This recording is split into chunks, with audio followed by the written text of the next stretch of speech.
The first thing the American pilots noticed wasn't the sun glinting off the Pacific or the rising steam over their carrier decks. It was the laughter. Across intelligence intercepts, across prisoner interrogations, across the cockpits of the Imperial Japanese Navy, the reaction to America's newest fighter, the F6F Hellcat, was the same. Mockery.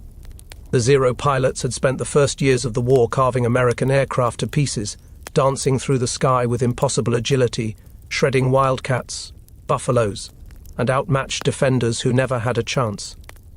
To them, the Hellcat was just another attempt, another slow, heavy American brute they believed they could slice apart in a single turn. They had reason to be confident. The Zero had dominated the Pacific in 1941 and 1942, turning dogfights into massacres, flying rings around heavier Allied aircraft that couldn't climb with them, couldn't dive with them, couldn't even turn before the Japanese ace was already on their tail. Many pilots, young and fearless, believed their aircraft was blessed by heaven itself, built from a sacred blend of engineering and warrior spirit. They had tasted victory so easily that it hardened into certainty. They were untouchable. And when they heard about the Hellcat, its weight, its bulk, its rugged frame, they laughed, believing it would fall just as quickly as the rest. But they didn't understand what was coming. They didn't know that in a quiet office thousands of miles away, American engineers had taken every painful loss, every pilot death, every shredded wing panel, and fed it into the blueprints of one machine designed for a single purpose, to obliterate the Zero. The Hellcat wasn't built to dance. It was built to kill.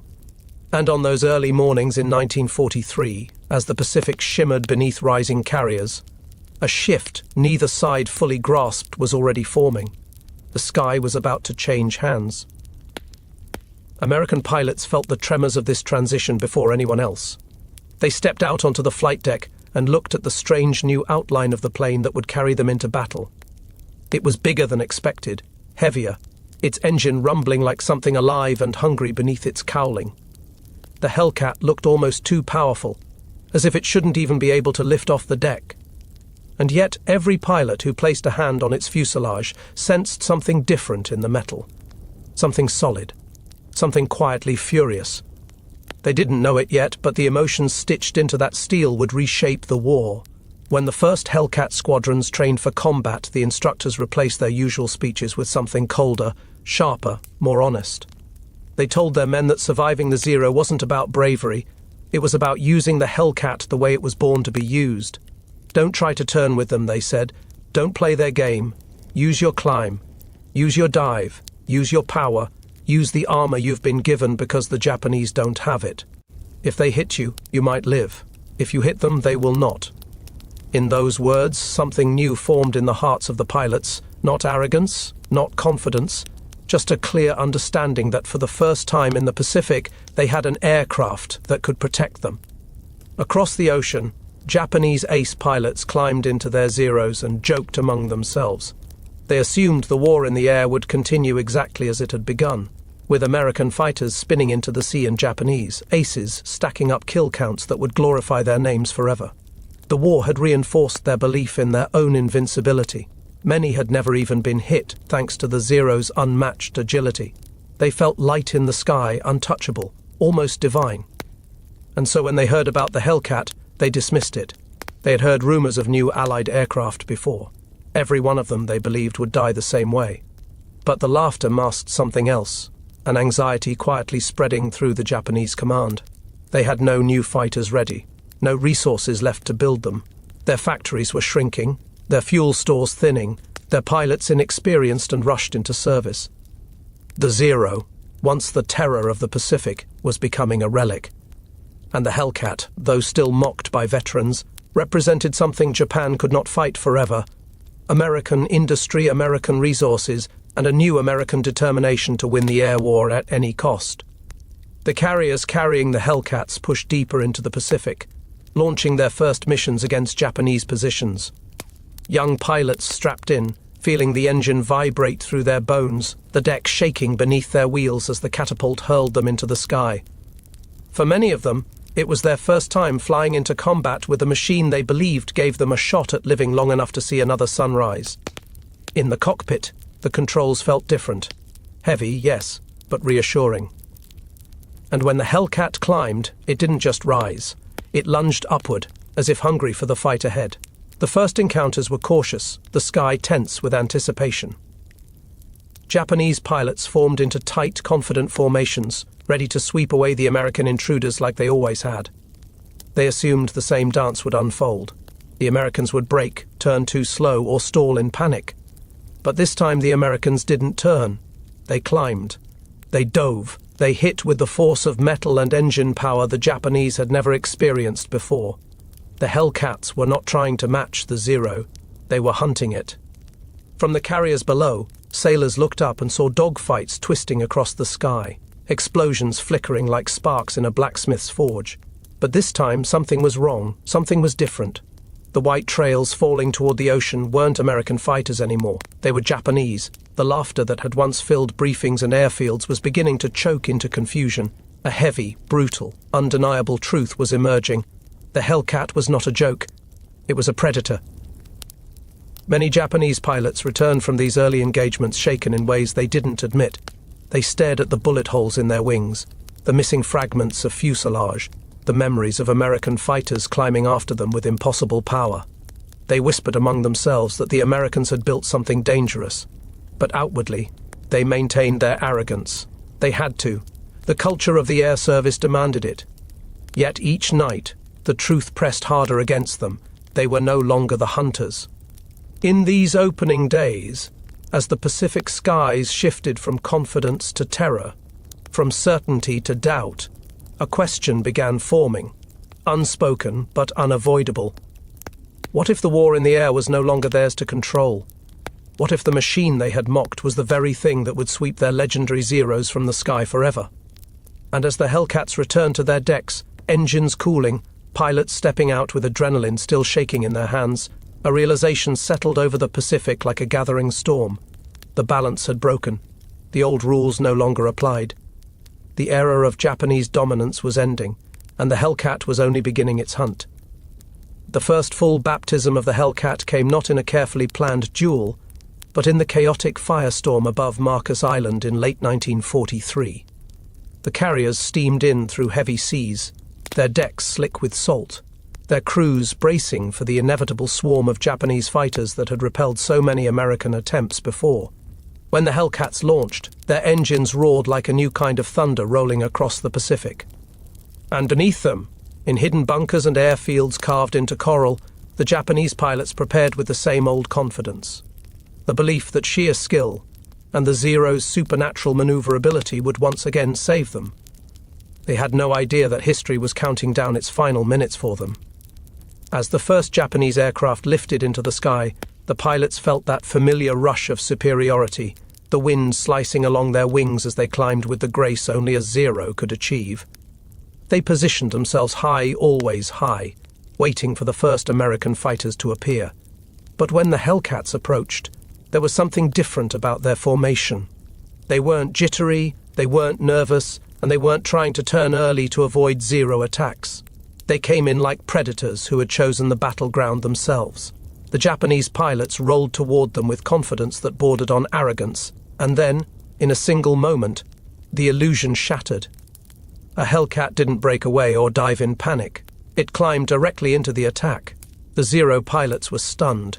No American aircraft had ever willingly climbed into a Zero's angle of attack. None had ever dared.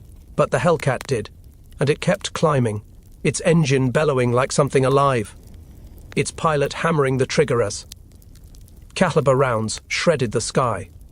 The Zero that had begun the attack burst into fire, spiraling toward the sea in a molten arc of disbelief. The Japanese formation hesitated, a flicker of something they had never felt before spreading through them. Uncertainty.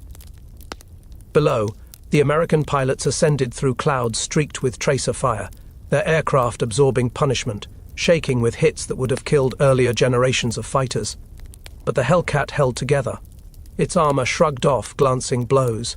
Its engine refused to die, and every time a Hellcat emerged from a dive or a turn, it came out faster, angrier, and more determined than the last. Soon the sky above Marcus Island was no longer controlled by the Japanese. It was contested, fiercely, violently, and for the first time, on American terms. Radio calls crackled with disbelief. Japanese pilots shouted warnings, their voices breaking through static as they tried to make sense of what they were seeing. They had expected fragile aircraft, easy targets that crumpled under pressure. Instead, they found themselves facing a machine that dove like a falling star and climbed like an animal with its claws dug into the sky.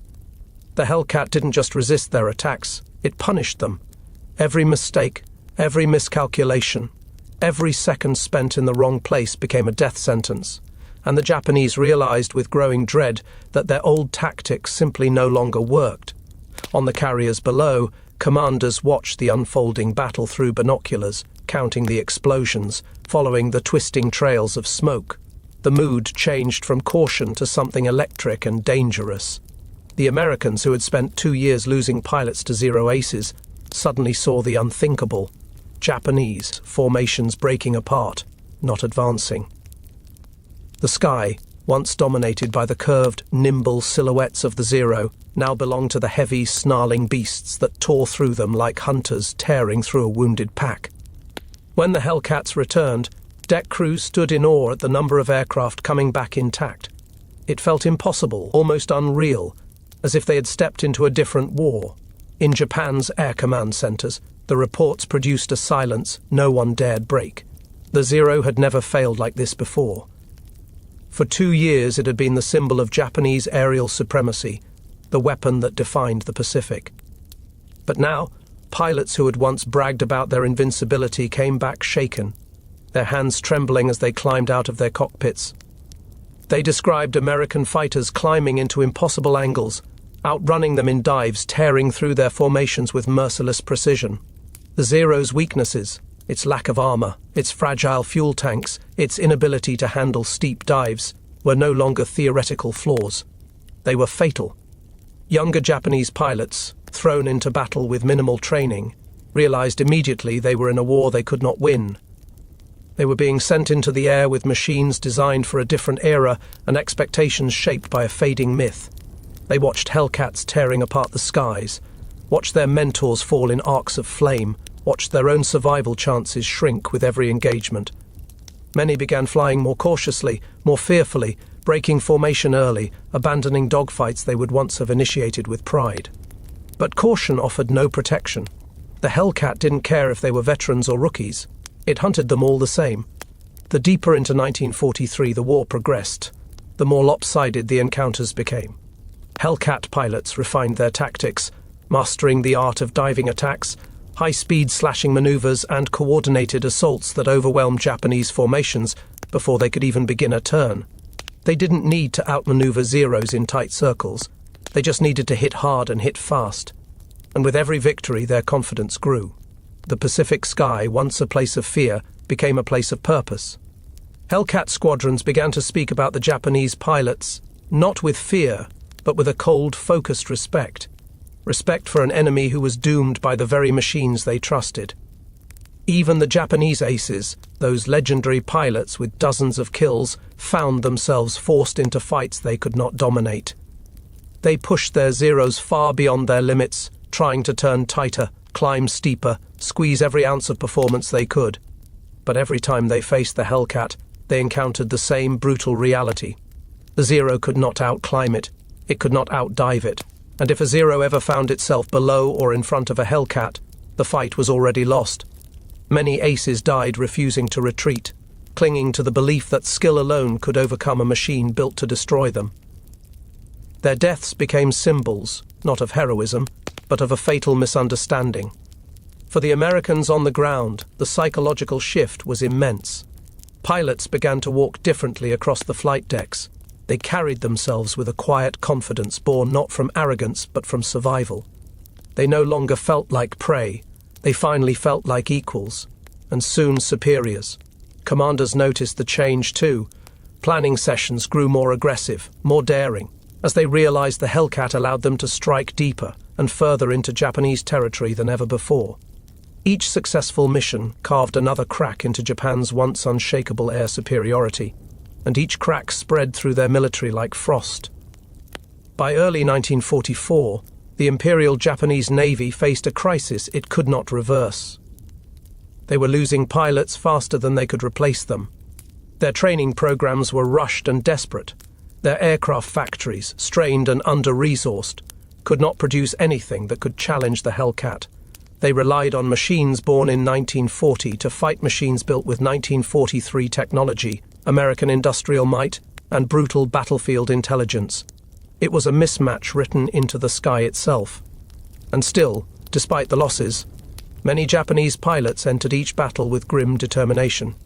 They had been raised in a culture that valued sacrifice over survival, that believed in the honor of fighting to the last breath.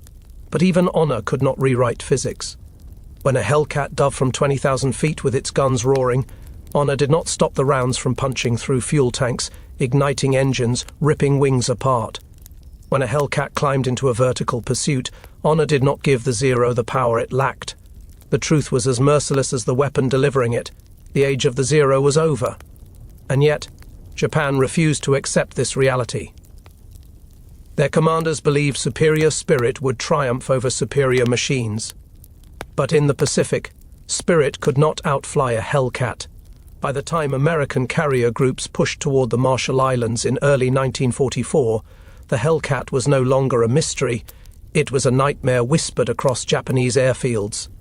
Young Zero pilots sat in silence during briefings, their eyes fixed on chalkboard diagrams that showed impossible climb angles and overwhelming firepower.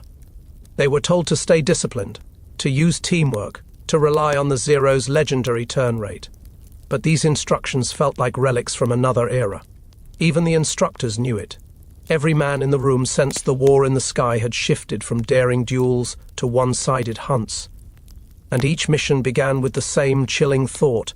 Surviving the Hellcat was becoming impossible. When the American invasion force reached the Marshall Islands, the skies erupted into a chaos so violent that even veteran pilots later struggled to describe it.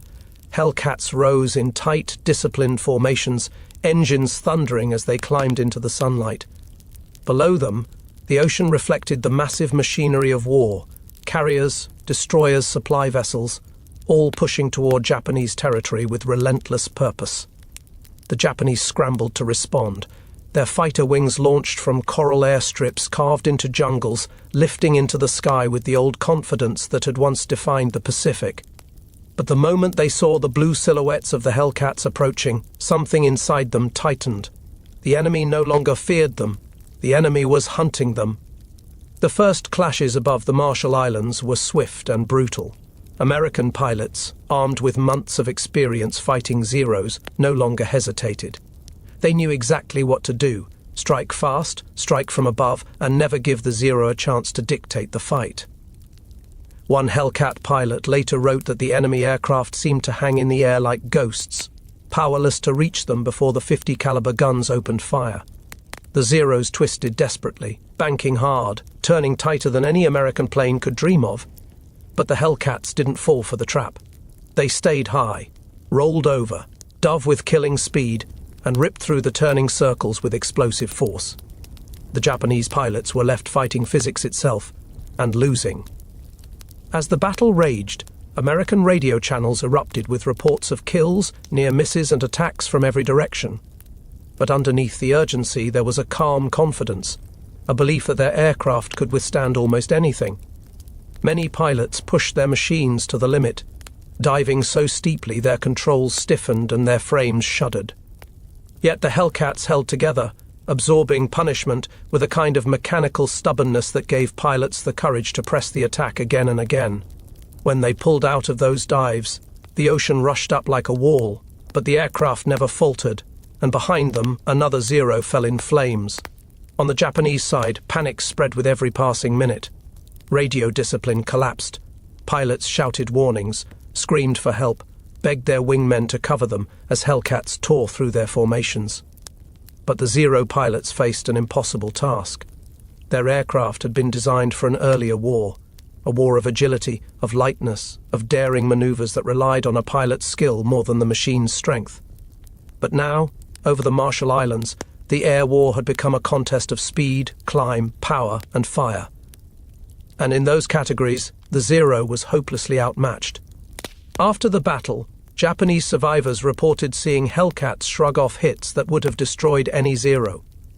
They watched in disbelief as American fighters trailing smoke, continued climbing, continued firing, continued fighting with a resilience that defied everything they understood about aerial combat. Some pilots tried desperate evasive maneuvers, pulling their aircraft into violent turns that strained their wings to the point of collapse. Others dove straight down, hoping to escape into the cloud layers or the sea haze below. But diving was suicide. The Zero's engines overheated, its wings fluttered, its controls stiffened. Many simply tore apart under the stress. The American pilots saw this. They witnessed the fragility of the Zero in real time, watched wings snap, fuel tanks erupt, engines seize. The battlefield itself revealed the truth that intelligence reports had whispered for months. The Zero wasn't just outclassed, it was obsolete. On the carrier decks, the mood shifted from grim determination to something approaching awe. As Hellcats returned from the Marshall Islands, deck crews counted the bullet holes in their fuselages, shook their heads at the damage these machines had survived, and realized they were witnessing the birth of a new kind of air superiority. The pilots who climbed out of the cockpits were exhausted, but alive. That word, alive, became the defining emotion of the campaign. For the first time in years, American fighter pilots stood on the deck and believed they might live long enough to grow old. Meanwhile, Japanese command headquarters received the casualty reports with a numb, creeping dread. Entire squadrons had vanished. Pilots who had survived dozens of previous engagements had been wiped out in minutes. One senior officer reading the list of losses reportedly whispered that the Zero wings were melting away like snow under fire. The Japanese leadership refused to accept the full truth, but the numbers were undeniable. They had lost the air above the Marshall Islands, and without control of the skies, every island, every fleet, every stronghold they possessed was suddenly vulnerable. But the American offensive didn't stop. In the weeks that followed, Hellcats patrolled the skies with growing aggression, intercepting Japanese aircraft before they could even form defensive formations. They sank supply ships, strafed airfields, and tore apart reconnaissance aircraft that once roamed with impunity. The psychological impact was devastating. Japanese pilots began to hesitate before takeoff, knowing each mission might be their last. Ground crews worked with a quiet desperation, repairing aircraft that were already too old, too fragile, too outmatched to survive the next wave of American attacks. As the campaign intensified, the Hellcat evolved from a powerful fighter into a symbol of inevitability. American pilots spoke about it with a kind of reverent fear. Fear not of the aircraft itself, but of what it represented. It had changed the rules of war. It had rewritten fate. It had taken the sky, and once it had taken it, it refused to give it back. The Japanese could feel this shift. Every Zero that launched into the sky seemed to fly under a shadow cast by the massive Grumman machine designed specifically to end its reign. Above the Marshall Islands, the final remnants of Japanese air superiority collapsed. The Hellcats controlled altitude, dictated the tempo, and punished every attempt at resistance. Japan's defenders were left to fight with dwindling numbers, dwindling skill, and dwindling hope. And as the last of their aircraft fell in burning fragments into the Pacific waters, a brutal truth emerged. The legendary Zero, once feared across the globe, had met the one enemy it could not overcome: time. The Hellcat had arrived too late to save many Allied pilots who died in the first years of the war, but it arrived just in time to finish the job those pilots had begun. And now, with the sky turning darker with smoke and the ocean shimmering with wreckage, a new question hung over the Pacific like an omen. If the Hellcat could sweep away the Zero so completely, what would it do to the rest of Japan's defenses?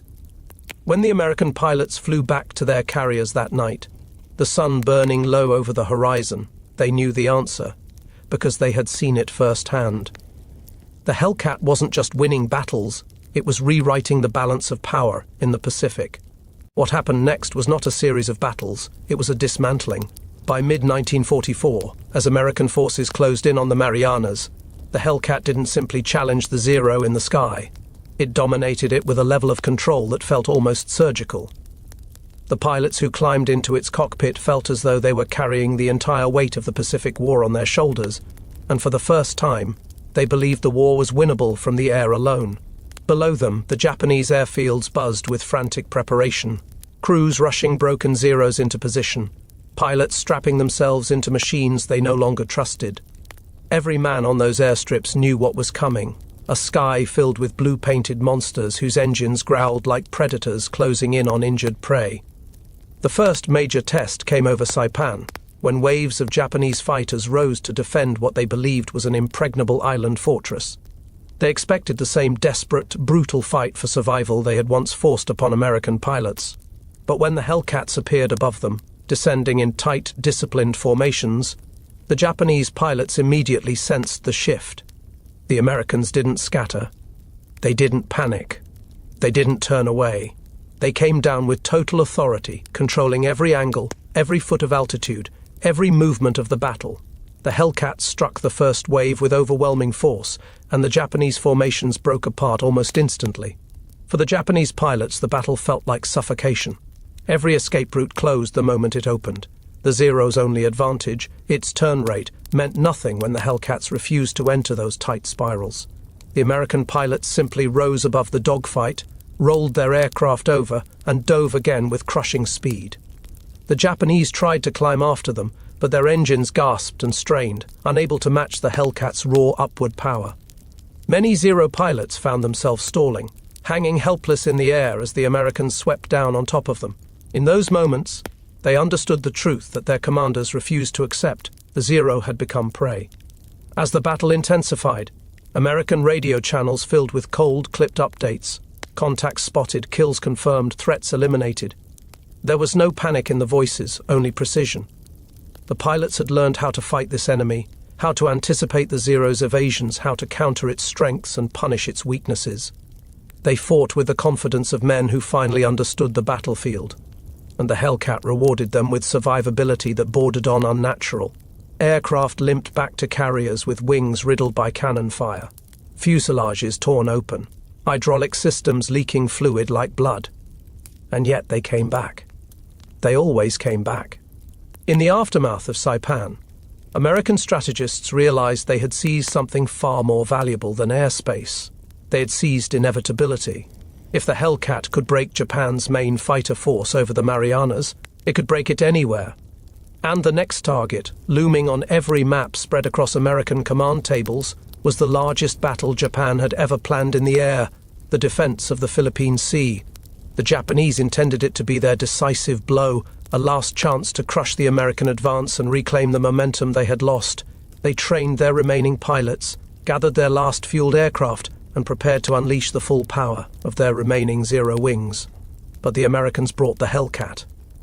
When the Battle of the Philippine Sea erupted in June 1944, the sky became a graveyard for the Zero.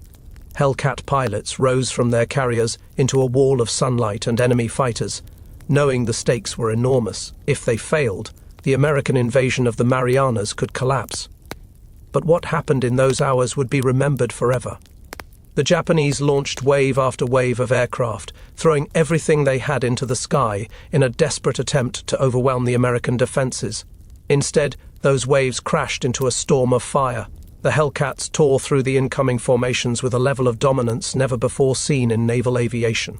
Pilots spoke later of watching entire groups of Zeros disintegrate before they could fire a single effective shot. The Japanese flew bravely, many to the point of suicide, but bravery could not bend physics. It couldn't make the Zero climb faster. It couldn't give it armor it didn't have. It couldn't protect its fuel tanks or shield its pilot. And so the sky filled with falling white trails, each one marking another Zero cut down by a Hellcat's guns. Below, on Japanese carriers, commanders watched in horror as their air wings disappeared into the ocean. They had sent their pilots to destroy the American fleet. Instead, they had sent them to die. Hours passed, and the casualty reports became so overwhelming that some officers could no longer speak. Everything they had built, everything they had fought for, everything they had once believed made Japan superior in the air, destroyed in a single day. And that day became known by a name whispered with awe and fear across the Pacific: the Great Marianas Turkey Shoot. For the Japanese pilots who survived, the trauma was impossible to hide. Many returned to their carriers trembling, their faces pale, their voices hollow.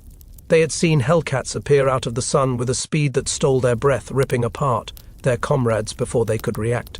They had seen towering columns of smoke rising from the ocean, marking the graves of entire squadrons. They had felt the hopelessness settle over them like a weight, and worst of all, they knew the truth. This wasn't a battle they had lost. It was a war they could no longer win. The Americans, meanwhile, recovered their aircraft, refueled them, rearmed them, and prepared for the next wave with deadly efficiency. Their pilots were exhausted, but alive. Their fighters were damaged, but repairable. Their carriers were intact. And the Hellcats kept flying, kept climbing, kept returning to the fight, as if the battle itself had only sharpened their resolve. The machine that Japan had once mocked, dismissed as heavy, slow, grotesque, had become the symbol of unstoppable American air power. As night fell over the Philippine Sea, the ocean below burned with the wreckage of hundreds of aircraft. The Americans could smell the smoke drifting across the waves. The Japanese could only watch from their carriers, stunned into a silence that felt almost ceremonial. They had thrown their air force into the battle with total commitment, and the Hellcat had shattered it with brutal efficiency. In the dark hours that followed, both sides faced the reality of what had happened. American pilots walked the decks, exhausted but victorious, touching the metal of the Hellcat with a quiet gratitude. Japanese officers gathered in hushed circles, staring at empty flight decks where entire squadrons had once stood. And somewhere in the middle of the Pacific, between the flames and the silence, the final truth settled like ash. The age of the Zero had ended. The Hellcat had ended it. When the sun rose over the Pacific in the weeks after the Philippine Sea, it revealed a battlefield that no longer belonged to two competing air powers. It belonged entirely to one. The Hellcat soared over islands, over convoys, over distant Japanese positions with the calm authority of a machine that no longer needed to prove itself. It had already proven everything. The pilots who flew it felt the shift deep in their bones. They were no longer outmatched, no longer clinging to survival, no longer flying machines that buckled under pressure. They now flew the machine that defined the sky. And with each mission, each patrol, each encounter, the reality became clearer. Japan's air force was not just losing the war, it was vanishing. On the Japanese islands and carriers that still operated, a suffocating silence settled over the airfields. Pilots walked the dusty paths between bunkers with the posture of men marching toward their own funeral. They strapped themselves into Zero fighters knowing the aircraft were relics, light, fragile, and hopelessly outclassed. Mechanics worked through the night, cannibalizing old wrecks just to keep a handful of airworthy Zeros in the sky. But every engine they coaxed back to life sounded weaker than the one before it. And every pilot who took off understood the truth their commanders refused to say aloud. They were being sent to face an enemy that could not be beaten. As American forces pushed deeper into Japanese-held territory, the Hellcat's dominance became absolute. Fighters swept ahead of invasions, clearing the skies before the ground troops landed.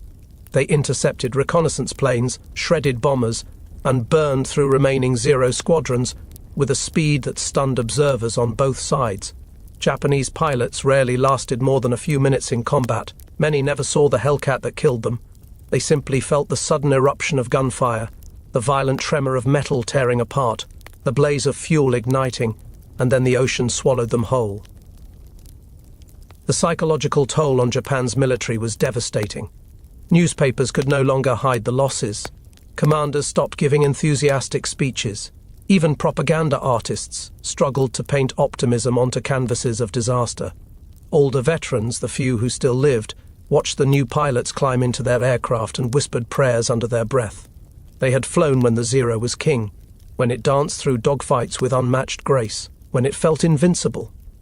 Now they watched boys barely old enough to shave being sent into the sky in those same machines, not as warriors, but as sacrifices. Yet, even as their air force crumbled, Japan continued to fight with a desperate resolve. Pilots launched knowing their missions were hopeless.